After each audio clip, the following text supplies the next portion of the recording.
রব্বুল আলামিন দরবারে লাখো কোটি শুকরিয়া। যে মহান আল্লাহ রব্বুল আলামিন আল্লাহ পাকের মেহেরবানিতে আজকের জুমার দিন, জুমার দিবসে জুমার নামাজ আদায় করার জন্য আজকে আমাদেরকে উপস্থিত করেছেন। সেই মহান আল্লাহ রব্বুল আলামিনের দরবারে শুকরিয়া আদায় করি। সকলে বলি আলহামদুলিল্লাহ।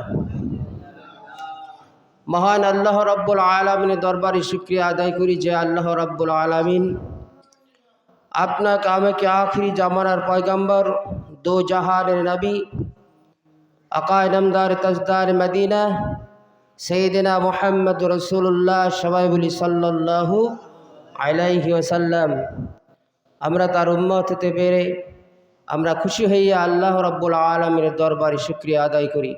সকলেই বলি আলহামদুলিল্লাহ। আল্লাহ রব্বুল আলামিন আপনাকে আমাকে আমরা যা কিছু বলি, যা কিছু শুনি, আমাদের সবাইকে যেন নেক আমলের নিয়তে শুনতে পারি আল্লাহ পাক যেন তৌফিক দান করেন, আর আমরা যাতে আমল করতে পারি আল্লাহ পাক যেন তৌফিক দান করেন। সকলে বলুন আমিন। মহান আল্লাহ রব্বুল আলামিনের পবিত্র কোরআনুল কারীম থেকে আমরা আলোচনা শুনব। আল্লাহ পাক যেন যে আলোচনাগুলো আমরা করব সেটা যেন আমরা সকলেই মন দিয়ে শুনতে পারি, আল্লাহ পাক যেন তৌফিক দান করেন। মহান আল্লাহ রব্বুল আলামিনের কাছে শয়তানের ওয়াসওয়াস আছে, শয়তানের প্রতারণা থেকে বাঁচার জন্য আমরা সকলেই একসঙ্গে তেলাওয়াত করি। আউযু বিল্লাহি মিনাশ শাইতানির রাজিম। বিসমিল্লাহির রহমানির রহিম।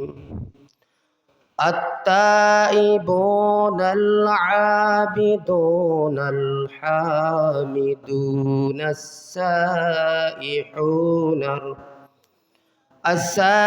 السائحون الراكعون الساجدون الساجدون الآمرون بالمعروف والناهون عن المنكر والحافظون لحدود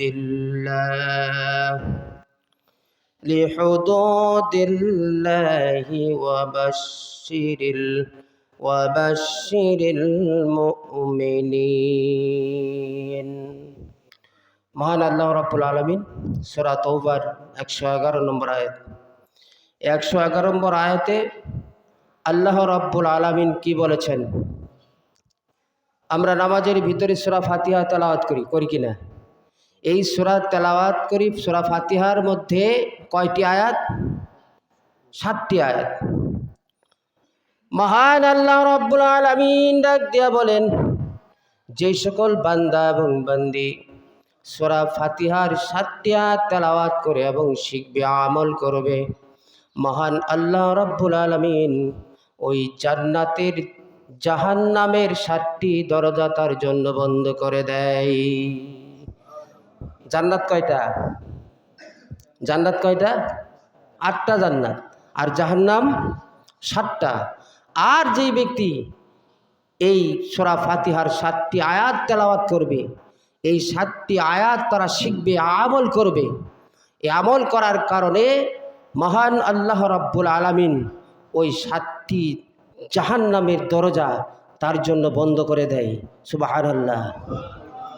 তাহলে জাহান্নামের সেই দরজা বন্ধ করার দেওয়ার পরে খুলবে কি দিয়া?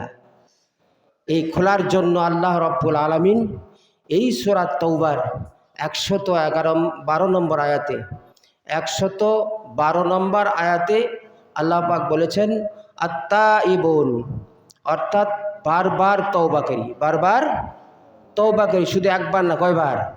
বারবার তওবাকারী। আত-তাইবুন, আত-তাইবুন, এই আত-তাইবুন মানে হলো প্রত্যাবর্তন করা, বারবার প্রত্যাবর্তন করব। কার কাছ থেকে তওবা করব? কার কাছে তওবা করব? আমরা আল্লাহর কাছে তওবা করব। যে আল্লাহ রাব্বুল আলামিনের কাছে আমরা এমনভাবে তওবা করব, আর এই তওবার দরজা মহান আল্লাহ রাব্বুল আলামিন আমাদের জন্য খুলে দিয়েছেন। এই তওবা থাকবে কখন?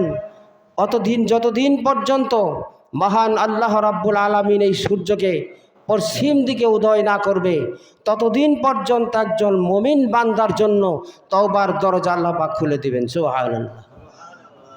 শুধু তাই নাই, একজন মানুষ যখন মৃত্যুবরণ করবে, আর একজন মানুষ মৃত্যুবরণ করার সময় তার গলা দিয়া ঘর ঘর শব্দ করবে, করে কিনা? ঘর ঘর শব্দ এরকম করতে থাকে। আর এমতো অবস্থায় যদি ওই বান্দা মহান আল্লাহ রাব্বুল আলামিনের কাছে তওবা করে ফিরে আসে, আল্লাহ আমি আর জীবনে নামাজ কাজা করব না, আমি আর জীবনে গুনাহ করব না, আমার হায়াত যদি বেশি দিন থাকে, যতদিন বেঁচে থাকবো ততদিন পর্যন্ত তোমার হুকুম আহকামগুলো মেনে চলব। এইভাবে যদি কোনো বান্দা মহান আল্লাহ রাব্বুল আলামিনের দরবারে ওই রকমভাবে মৃত্যুর আগ মুহূর্তে যদি কেউ তওবা করতে পারে, ওই তওবা করার কারণে আল্লাহ রাব্বুল আলামিন তার জীবনের গুনাহ মাফ করে দেবে। আমার ভাইয়েরা, আজকে আমরা যারা অপরাধ করি, একটা সন্তান যদি তার বাবা মায়ের কাছে যদি অপরাধ করে বসে, আর সেই বাবা মা কোনো দিন ইচ্ছা করে বলে না যে ছেলে আমার কাছে আয়, তুই আমার কাছে অপরাধ করেছিলি, আমি তোর জন্য অপেক্ষায় আছি, তুই আমার কাছে মাপ চা, আমি তোমারে মাফ করব। এই ধরনের বাবা এবং মা কোনো দিন তার সন্তানকে ডাক দিয়া বলবেন? কোনো দিন বলে না। কিন্তু তার ইচ্ছা যে আজকে যদি এই সন্তানটা আমার কাছে আসতো, আমার কাছে যদি একটু মাপ চাইতো, আমি বাবা হইয়া তাকে মাফ করে দিতাম।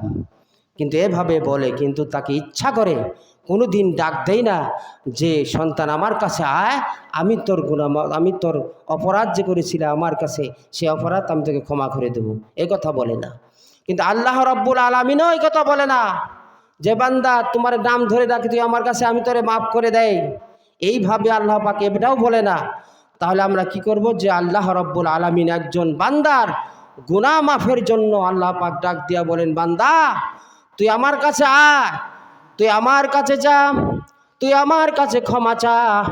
আজকে তুই যদি আমার কাছে ক্ষমা চাস, আমি তোর ক্ষমা চাওয়ার কারণে আল্লাহ রাব্বুল আলামিন, আমি আল্লাহ পাক তোর জীবনের গুনাহগুলি মাফ করে দেব। যে সকল বান্দা এবং বান্দি মহান আল্লাহ রাব্বুল আলামিনের কাছে ক্ষমা চায়, তার আল্লাহ রাব্বুল আলামিন তার জীবনের গুনাহ কি করেন? মাফ করেন। এই জন্য আল্লাহ রাব্বুল আলামিন ডাক দিয়া বলেন, ইয়া আইয়ুহাল্লাযীনা আমানু তুবু ইলাল্লাহি জামিআ। মহান আল্লাহ রাব্বুল আলামিন ডাক দিয়া বলে, হে ইমানদার বান্দাগণ, তোমরা আমার কাছে, আমার আল্লাহর কাছে তওবা করো। সে তওবা করার জন্য মহান আল্লাহ রাব্বুল আলামিন তার বান্দাকে ডাক দিয়া বলেন।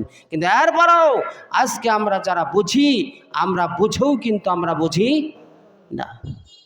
এক লোকে জীবনে কোনোদিন আয়না দেখে নাই, এই আয়না না দেখার কারণে কি বলছেন যে আমি তো জীবনে আয়না কোনোদিন দেখি নাই, আজকে ইচ্ছা করে দেখি আয়নাটা দেখি কেমন।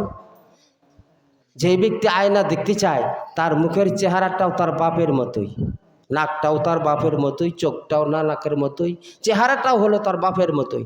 তো আয়না দেখে ডাক দিয়া বলেন, যে আয়না দেখে তার ছবিটা তো আয়নার মধ্যে ভাসে কিনা? আয়নার মধ্যে ভাসে।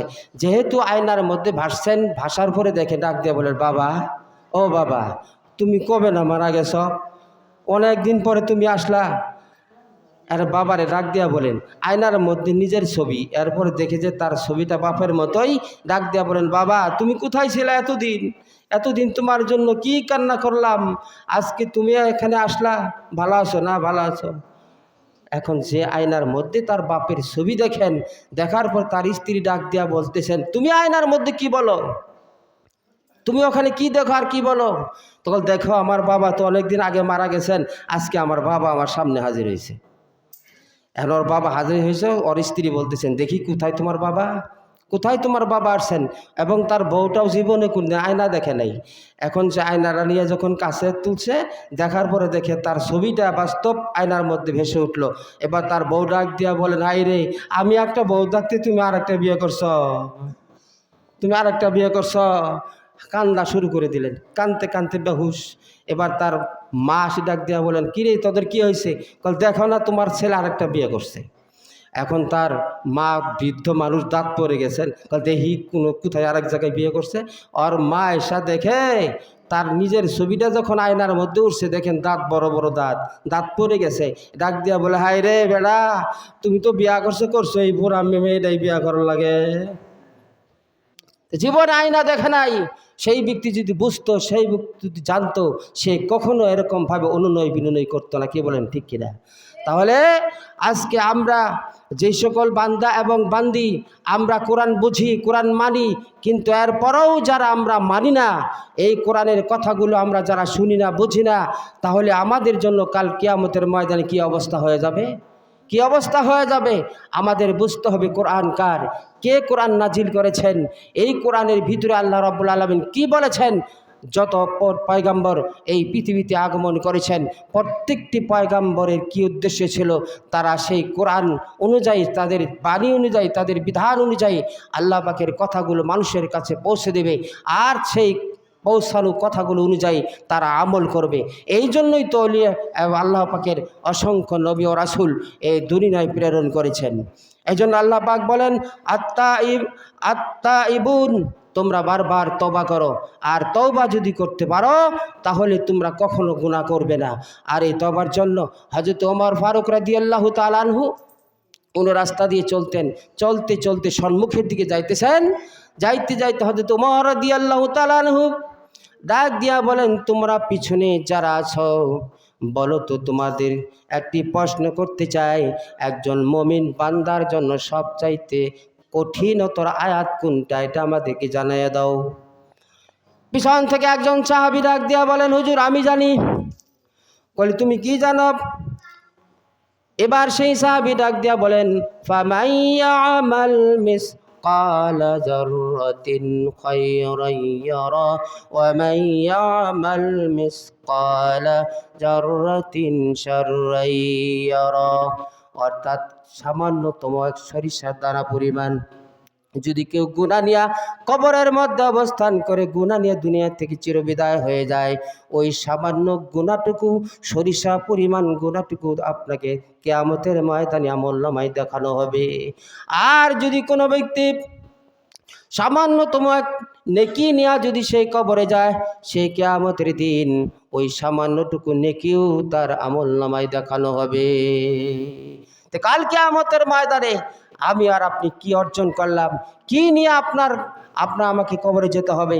এই জন্য তওবা করার দরকার আছে না নাই? আছে না নাই? তাহলে বারবার তওবা করেন। আল্লাহ রাসূল সাল্লাল্লাহু আলাইহি ওয়াসাল্লাম বলেছেন, মহান আল্লাহর হাবিব মুহাম্মদ রাসূলুল্লাহ সাল্লাল্লাহু আলাইহি ওয়াসাল্লাম বলেছেন, আমি দৈনিক ৭০ বার তওবা করি। অন্য আয়াতের অন্য জায়গায় বলেছেন, আল্লাহ রাসূল বলেছেন, আমি দৈনিক ১০০ বার করে তওবা করি। আল্লাহ রাসূল সাল্লাল্লাহু আলাইহি সাল্লাম নবুয়ত ৪০ বৎসর আগ মুহূর্তে আল্লাহ রাসূল কি কোনোদিন গুনাহ করেছেন? কোনো গুনাহ করেছেন? একটি গুনাহও সে করে নাই। এখন যখন নবুয়ত প্রাপ্ত হলো, সে নবুয়ত প্রাপ্ত হওয়ার পরবর্তী জীবনে আল্লাহ রাসূল কি কোনোদিন জীবনে গুনাহ করেছেন? কোনো দিন গুনাহ করেন নাই। আর যেই ব্যক্তি গুনাহ করেন নাই, সেই ব্যক্তি বলতেছেন, আমি দৈনিক ৭০ বার করে তওবা করি। শুধু তাই নয়, আবার বলতেছেন, আমি ১০০ বার করে তওবা করি। তাহলে এই তওবার দরজা আমার জন্য কি খোলা আছে না নাই? এই তওবার জন্য আল্লাহ রাব্বুল আলামিন যাই যত তওবা করবে, সে আল্লাহ পাক খুশি হবেন। এই জন্য তওবা করতে হবে কার কাছে? আল্লাহর কাছে। তওবা করতে হবে, খাঁটি নিয়তে তওবা করতে হবে। কিন্তু সেই তওবা আমরা এমনভাবে করি যে তওবা করি, আমি যদি যে বিষয় নিয়ে তওবা করি, এই বিষয়টা তওবা করার পরে আবার নিয়ত করি, আবার করব, আবার তওবা করব, আবার করব, আবার তওবা করব। এইভাবে একজন মানুষ বারবার তওবা করে, আবার বারবার সেই গুনার কাজ করতে থাকে, এরকম তওবা আপনার জন্য আল্লাহর দরবারে কবুল হবে না। অর্থাৎ আত্তায়েবুন, এর দ্বারা বোঝা গেল বারবার প্রত্যাবর্তনকারী, তওবাকারী। অর্থাৎ তুমি গুনাহ করো আর না করো, সদা সর্বদাই তুমি আল্লাহর কাছে তওবা করো। আল্লাহ রাসূল সাল্লাল্লাহু আলাইহি সাল্লাম যখন নামাজ পড়েছেন, নামাজ পড়ার পরে আল্লাহ রাসূল যখন ইমাম সাহেব তেলাওয়াত করতেন, আসসালামু আলাইকুম ওয়া রাহমাতুল্লাহ, আসসালামু আলাইকুম ওয়া রাহমাতুল্লাহ, সালাম ফিরা যখন নামাজ শেষ করতেন, নামাজ শেষ করার পরে বলতেন আল্লাহু আকবার। কি বলতেন? কি বলতেন? আল্লাহু আকবার। সবাই কোন আল্লাহু আকবার। আল্লাহ রাসূল সাল্লাল্লাহু আলাইহি সাল্লাম যখনই সালাম ফিরায় নামাজ শেষ করতেন, নামাজ শেষ করার পরেই বলতেন আল্লাহু আকবার। এই কথা বলার পরে শুধু বলবেন আরো 3 বার আস্তাগফিরুল্লাহ, আস্তাগফিরুল্লাহ, আস্তাগফিরুল্লাহ, 3 বার বলতেন। অর্থাৎ নামাজ শেষ করার পরেই বলতেন আল্লাহু আকবার। আল্লাহু আকবার বলার পরেই আল্লাহ রাসূল বলতেন আস্তাগফিরুল্লাহ, আস্তাগফিরুল্লাহ, আস্তাগফিরুল্লাহ। এইভাবে বলতেন, অর্থাৎ আল্লাহর কাছে মাপ চাইতেছেন, তওবা করতেছেন।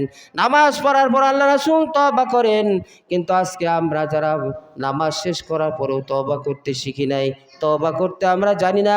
তওবা করতে হবে আল্লাহর কাছে, প্রাণ খুলে তওবা করতে হবে। যে বিষয় নিয়ে তওবা করব, এই বিষয় আল্লাহর দরবারে ফরিয়াদ করব, আল্লাহ আমি আর এই যেন গুনাহ করব না। মহান আল্লাহ রাব্বুল আলামিন বান্দাদেরকে ডাক দিয়া বলেন, বান্দা আয় আমার কাছে, আয় তওবা কর। শেষ রজনী রাত্রিতে যখন রাত্রিটা গভীর হয়ে যায়, এই মুহূর্তে আল্লাহ পাক প্রথম আসমানে আসেন, আসিয়া ডাক দিয়া বলেন, বান্দা আমার কাছে মাপ চাও, আমার কাছে তওবা করো, তোর তওবা আমি কবুল করব। ওই বান্দা, যে সকল বান্দা এবং বান্দি গভীর রজনী রাত্রিতে যখন শেষ রজনী রাত্রিতে উঠিয়া উজু করিয়া নামাজ আদায় করবে, তাহাজ্জুদের নামাজ, এগুলো আদায় করে যখন আল্লাহর দরবারে ফরিয়াদ করবে, আল্লাহকে ডাক দেওয়া বলবেন, আল্লাহ, দুই চোখের পানি ছেড়ে দিয়ে যখন কান্না শুরু করে দিবে, মহান আল্লাহ রাব্বুল আলামিন ওই সকল বান্দার জীবনের গুনাহ মাফ করে দেবে।